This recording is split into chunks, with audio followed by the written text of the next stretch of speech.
যেমন শস্য, দেশি মৌমাছি তো আর নেই, আছে জি না। সব বিষ দিয়ে শেষ করে ফেলাইছে।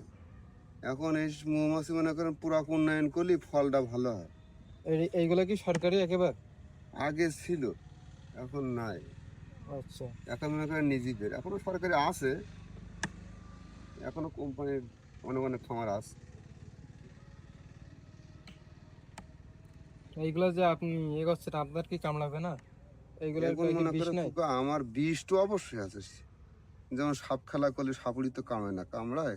জি না না। না। আমাদেরও এরাম মনে করো যে প্র্যাকটিক্যাল জানা আছে।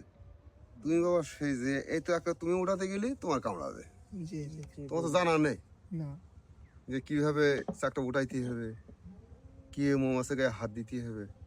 আমাদেরও প্রশিক্ষণ নিতে হয়েছে বাবা, বিনা প্রশিক্ষণে কোনো কাজ হয় না। গেলে কোটোগুলো ওইগুলো কি? কৌটা কোনো অফ সিজনে খাদ্য দিতে হয়। মনে করো যে এখন ধরো ফুল নাই, এখন শস্যের ফুল আইছে, এখন আর কোটার প্রয়োজন নেই। ও, তাহলে এখন সর্ষা ফুলের। শস্য ফুলতে আমাদের সিজন শুরু কোকা, বুঝছো?